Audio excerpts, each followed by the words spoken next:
Hello students, NEET IIT JEE chemistry के इस online platform पे आप सभी का स्वागत है। आज की क्लास में हम पढ़ेंगे ऑर्गेनिक केमिस्ट्री, जिसका इम्पोर्टेंट टॉपिक है जीओसी।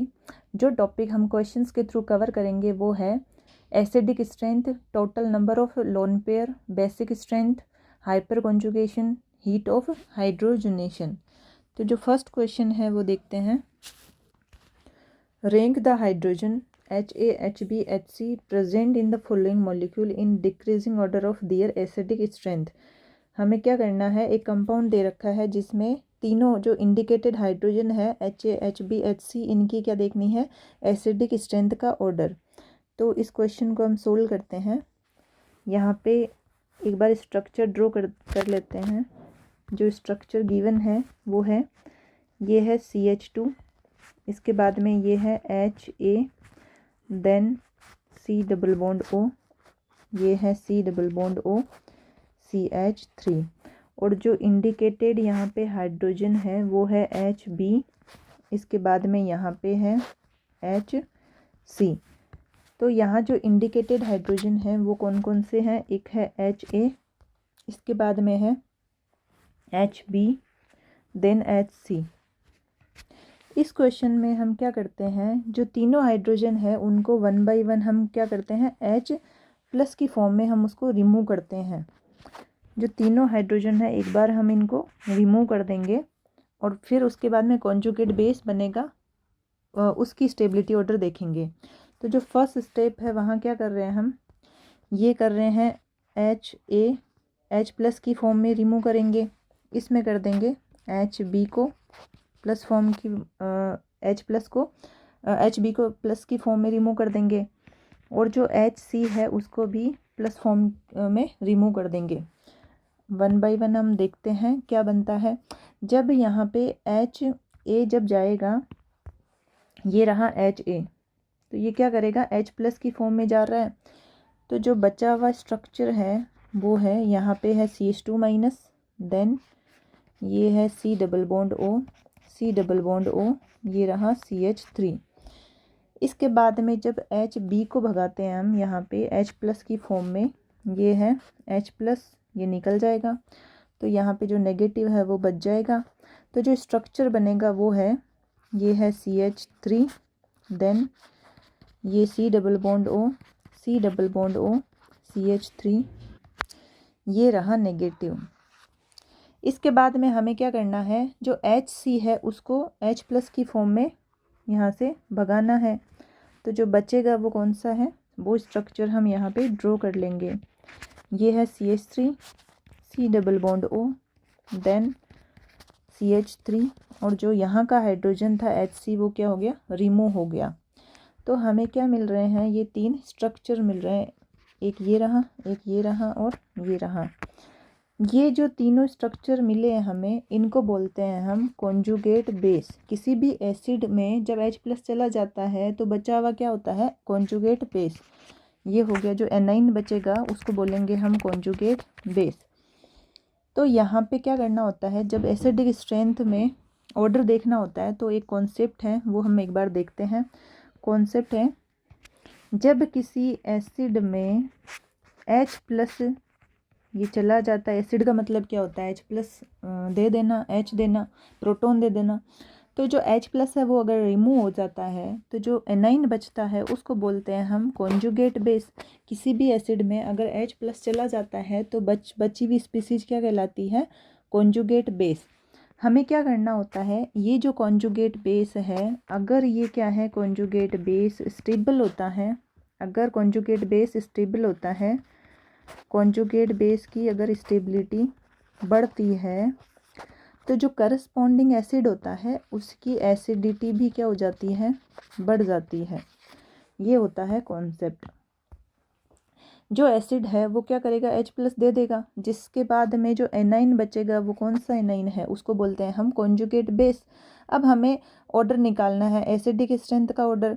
तो जो कॉन्जुगेट बेस यहाँ पे बना है उसकी देख लेंगे स्टेबिलिटी। अगर कॉन्जुगेट बेस की स्टेबिलिटी बढ़ती है तो करस्पॉन्डिंग जो एसिड है, ये वाला एसिड, इसकी क्या होगी, एसिडिक स्ट्रेंथ भी बढ़ जाएगी। इस कॉन्सेप्ट से हम अपना क्वेश्चन करते हैं। तो हमने फर्स्ट स्टेप क्या किया है, यहाँ पे जो तीनों हाइड्रोजन है HA, HB, HC, इन तीनों को 1 बाई 1 H प्लस की फॉर्म में हमने रिमूव कर दिया और हमने क्या बना लिया यहाँ पे कॉन्जुगेट बेस। अब जो कॉन्जुगेट बेस है उनकी क्या देखनी है, स्टेबिलिटी। तो हम यहाँ पे इनकी देखते हैं स्टेबिलिटी ऑर्डर। जो कॉन्जुगेट बेस है यहाँ पे निकाला था HC, इस कॉन्जुगेट बेस की स्टेबिलिटी कैसे देखना है, ये जो नेगेटिव एनाइन बचा हुआ है यहाँ पे, ये देखो यहाँ पे स्टेबल है, यहाँ रेजोनेंस से क्या चल रहा है, यहाँ पे डीलोकेलाइजेशन। जो नेगेटिव चार्ज है यहाँ पे वो 2 कार्बोनाइल के साथ में क्या कर रहा है, रेजोनेंस कर रहा है, या ऐसे बोल दें कि जो नेगेटिव चार्ज है वो डीलोकेलाइज्ड है इन कार्बोनाइल के साथ में, जिससे क्या होता है, जो नेगेटिव है वो स्टेबल होता है। जो नेगेटिव चार्ज है वो क्या हो गया, स्प्रेड हो गया, एक जगह नहीं रुका हुआ है, वो क्या कर रहा है, डीलोकेलाइज कर रहा है। तो डीलोकेलाइजेशन करने से जो नेगेटिव चार्ज है वो मतलब कार्बोनाइल पे घूम रहा है, जिससे इस नेगेटिव चार्ज की क्या हो जाती है, स्टेबिलिटी बढ़ जाती है। या हम ऐसे बोल दें कि जो कॉन्जुगेट बेस बना है यहाँ पे उसकी स्टेबिलिटी बढ़ जाती है। इसके बाद जो HB गया था H प्लस की फॉर्म में, यहाँ पे भी हम देखें तो ये भी किससे स्टेबल है, ये रहा रेजोनेंस। यहाँ भी नेगेटिव क्या है, डीलोकेलाइज्ड है, ये भी क्या है, स्टेबल। बट ज़्यादा यहाँ स्टेबल ज़्यादा किस में स्टेबल है, HC ज़्यादा स्टेबल है क्योंकि यहाँ पे रेजोनेंस ज़्यादा है। यहाँ पे भी रेजोनेंस है बट HC में ज़्यादा रेजोनेंस है। इसके बाद जो HA गया है H प्लस की फॉर्म में, यहाँ देखें तो इसमें यहाँ क्या है, CH2, और ये आगे जाके ये ग्रुप है जिसमें कार्बोनाइल लगा हुआ है। तो हम यहाँ बोल देते हैं, यहाँ नेगेटिव किससे स्टेबल है, इस ग्रुप का मान लेते हैं -I लगेगा। ये रहा CH2, फिर ये है C double bond O carbonyl वगैरह, तो यहाँ -I मान लेते हैं। तो हमने यहाँ क्या देखा, जो कॉन्जुगेट बेस तीनों के बने हुए हैं उनका हमें आपस में स्टेबिलिटी ऑर्डर अरेंज करना है। जो कॉन्जुगेट बेस है हम देख लेते हैं, यहाँ पे जो कॉन्जुगेट बेस है उसका क्या करना है, स्टेबिलिटी ऑर्डर। स्टेबिलिटी ऑर्डर देखना है कॉन्जुगेट बेस का।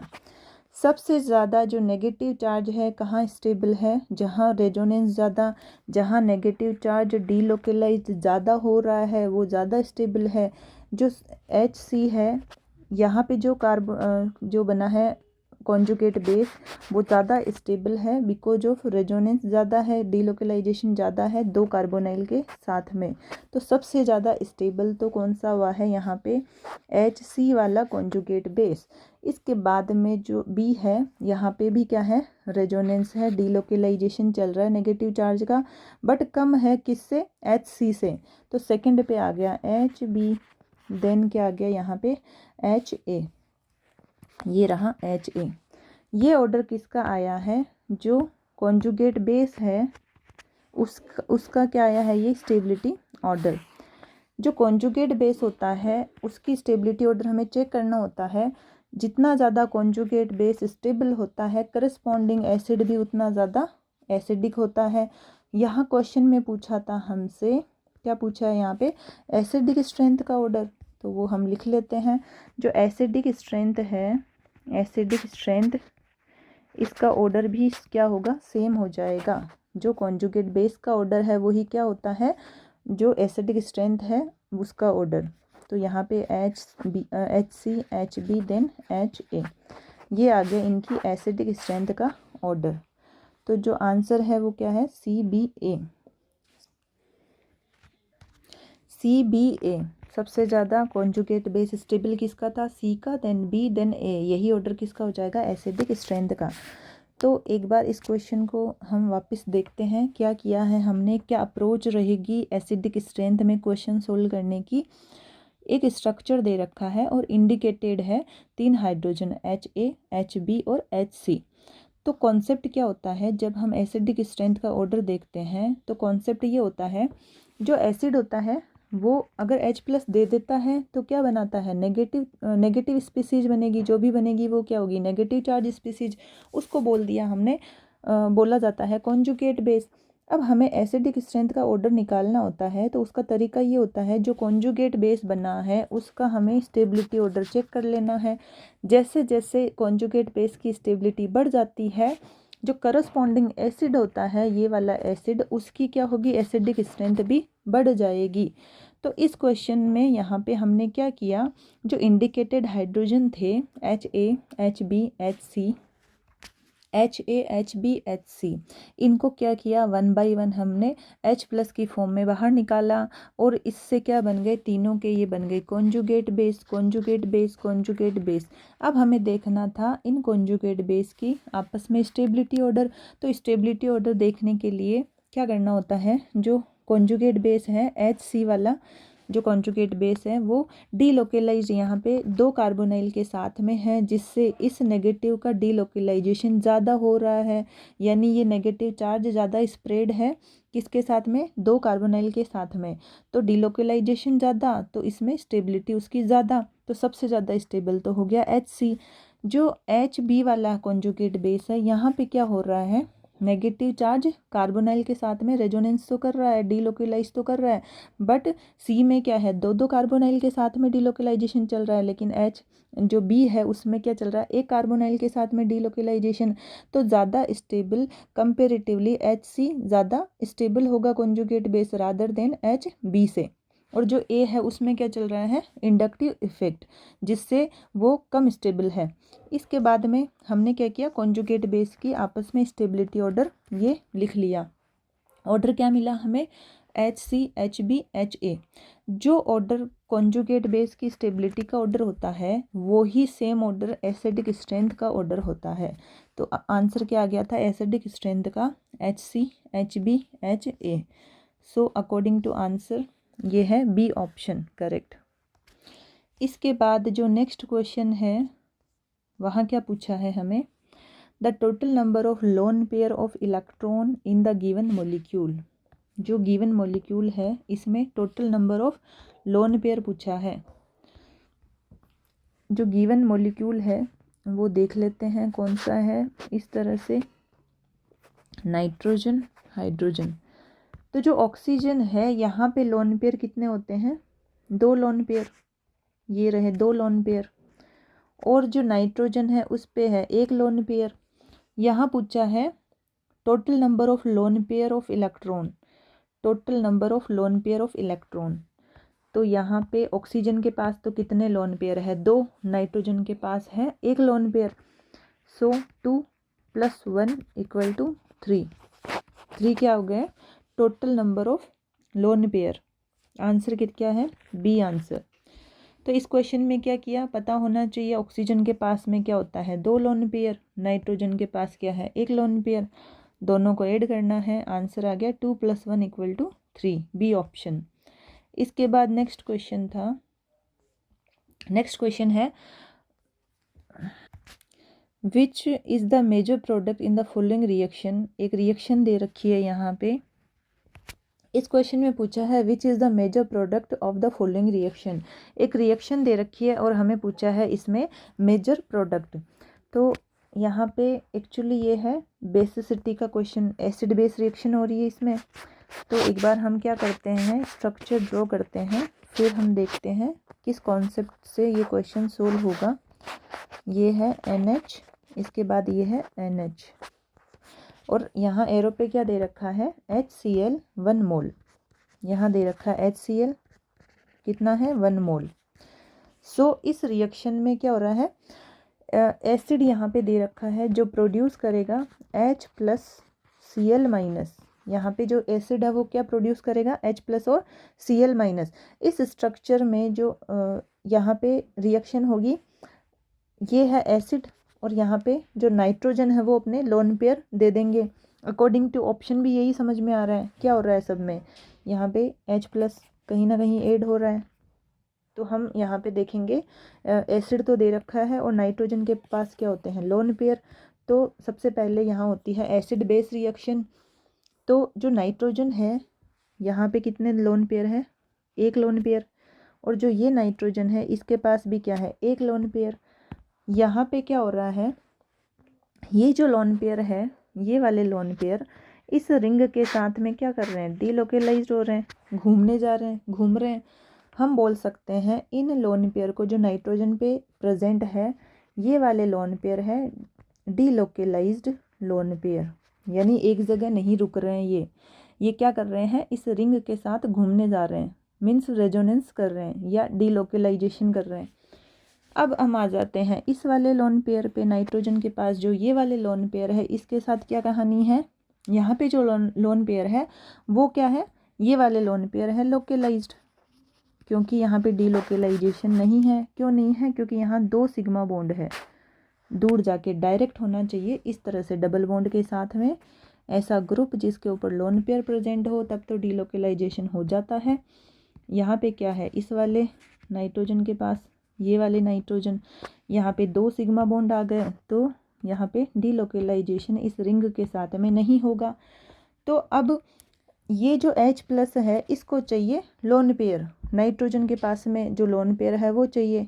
तो अवेलेबल लोन पेयर कौन से हैं यहाँ पे, जब ये H+ आएगा तो इसको कौन से वाले लोन पेयर मिल जाएंगे, ये वाले, क्योंकि ये यहीं के यहीं है, जो नाइट्रोजन के ऊपर लोन पेयर है वो यहाँ पे ही प्रेजेंट है हमेशा। तो ये क्या हो गए, लोकलाइज लोन पेयर, ये इसको अवेलेबल हो जाएंगे H+ को। जबकि अगर यहाँ पे जो हाइड्रोजन है H+ है इस लोन पेयर के पास आएगा तो ये कहाँ बिजी है, घूमने में बिजी है। ये वाले लोन पेयर घूमने में बिजी है, किसके साथ में, इस रिंग के साथ में, तो इसको तो अवेलेबल ही नहीं होंगे यहाँ पे H+ को। तो ये जो लोकेलाइज्ड और डीलोकेलाइज्ड लोन पेयर हैं, तो इस H+ को लोकेलाइज्ड लोन पेयर मिल जाएंगे। जो ये जो नाइट्रोजन के लोन पेयर है ये क्या कर रहे हैं, डीलोकेलाइज्ड है, घूमने में बिजी है, तो इस हाइड्रोजन को ये लोन पेयर नहीं मिलेंगे इजीली। कौन से मिल जाएंगे, ये वाले जो लोकेलाइज्ड है।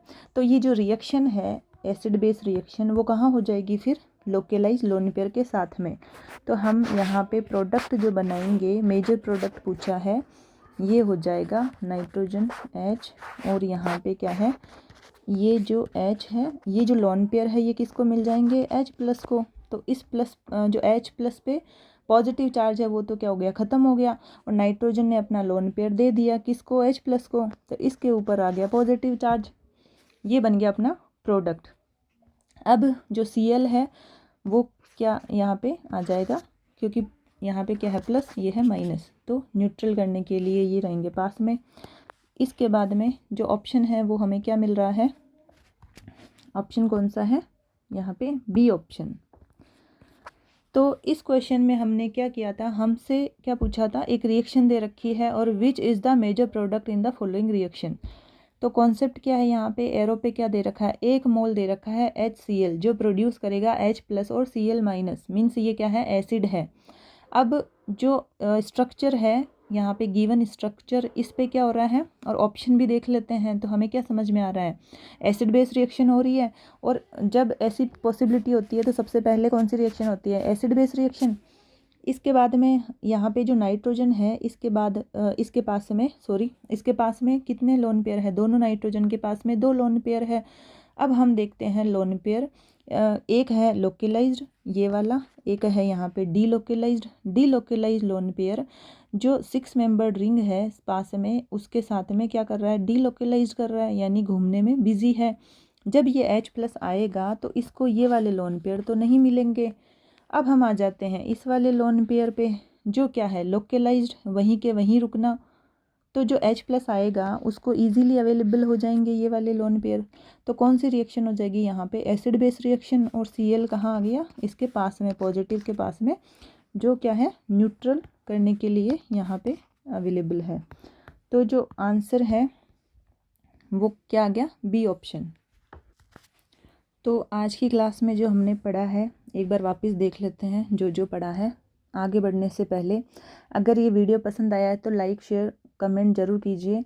अगर नए लोग ये वीडियो देख रहे हैं तो चैनल को सब्सक्राइब ज़रूर कीजिए। तो आज जो हमने पढ़ा है वो एक बार वापस देखते हैं कि क्या क्या पढ़ा है, क्या कॉन्सेप्ट लगा है। जैसे फर्स्ट क्वेश्चन था, एक स्ट्रक्चर यहाँ पे दे रखा है और पूछा है इसमें एसिडिक स्ट्रेंथ का ऑर्डर बताना है। एसिडिक स्ट्रेंथ निकालने के लिए कॉन्सेप्ट ये होता है, जो एसिड होता है वो क्या करता है, H+ दे देता है। इसके बाद जो नेगेटिव चार्ज स्पीसीज है वो क्या है, कॉन्जुगेट बेस। तो इसमें कॉन्सेप्ट ये लगता है, जो कॉन्जुगेट बेस है अगर इसकी स्टेबिलिटी बढ़ जाती है तो जो करस्पॉन्डिंग एसिड होता है उसकी एसिडिटी बढ़ जाती है। मीन्स एसिड ने क्या किया, कॉन्जुगेट बेस बनाया। अगर इस कॉन्जुगेट बेस की स्टेबिलिटी बढ़ जाती है तो करस्पॉन्डिंग एसिड की स्ट्रेंथ भी क्या हो जाएगी, बढ़ जाएगी। तो हमने क्या किया, जो हाइड्रोजन है HA, HB, HC तीनों को H+ की फॉर्म में भगा दिया और क्या बना लिया हमने, तीनों कॉन्जुगेट बेस। अब हम देखते हैं इनमें स्टेबिलिटी ऑर्डर। जो HC है यहाँ पे क्या है, डीलोकेलाइजेशन नेगेटिव चार्ज का ज़्यादा है, यानी 2 कार्बोनाइल के साथ में है यहाँ पे, जिससे क्या हुआ, डीलोकेलाइज ज़्यादा हुआ नेगेटिव चार्ज और स्टेबिलिटी उसको उतनी ही ज़्यादा मिली। तो सबसे ज़्यादा स्टेबल तो हुआ HC। बी में भी क्या है, रेजोनेंस तो है, delocalisation of negative charge with carbonyl compound तो है, लेकिन कंपेरेटिवली HC से क्या है, कम है, क्योंकि एक ही कार्बोनाइल है, जबकि HC में कितने कार्बोनाइल है, 2, यानी यहाँ तो दो कार्बोनाइल के साथ में डीलोकेलाइजेशन चल रहा था, जबकि यहाँ पे क्या है, एक ही कार्बोनाइल के साथ में डीलोकेलाइजेशन नेगेटिव चार्ज का चल रहा है। तो ज़्यादा स्टेबल कौन हुआ, HC, देन HB, इसके बाद में जो फर्स्ट है वो सबसे कम स्टेबल। तो ये ऑर्डर आ गया था कॉन्जुगेट बेस की स्टेबिलिटी का ऑर्डर। हमें निकालना है एसिडिक स्ट्रेंथ का ऑर्डर। तो जो सेम ऑर्डर है कॉन्जुगेट बेस की स्टेबिलिटी का ऑर्डर, वही क्या हो जाएगा, एसिडिक स्ट्रेंथ का ऑर्डर। ये आ गया आंसर। ऑप्शन है यहाँ पे बी ऑप्शन। इसके बाद जो नेक्स्ट क्वेश्चन था उसमें क्या किया था, the total number of lone pair of electrons in the given molecule is. एक स्ट्रक्चर दे रखा है, मॉलिक्यूल दे रखा है, यहाँ पूछा है total number of lone pair of electron. तो जो ऑक्सीजन होता है इस पे होते हैं इस तरह से 2 लोन पेयर, नाइट्रोजन है उसके पास में होता है 1 लोन पेयर, 2 + 1 = 3, ऑप्शन बी। इसके बाद जो नेक्स्ट क्वेश्चन था यहाँ पे क्या किया था, यहाँ पूछा था एक रिएक्शन दे रखी है और प्रोडक्ट पूछा है, 1 मोल क्या दे रखा है, HCl। अब यहाँ पे एसिड दे रखा है तो कौन सी रिएक्शन हो जाएगी, एसिड बेस रिएक्शन। तो जो H+ है वो यहाँ पे 2 टाइप की क्या है, नाइट्रोजन के पास में इलेक्ट्रॉन डेंसिटी प्रेजेंट है। नाइट्रोजन जो है वो 2 तरीके का यहाँ पे प्रेजेंट है, एक तो है डीलोकेलाइज्ड, एक है लोकेलाइज्ड लोन पेयर।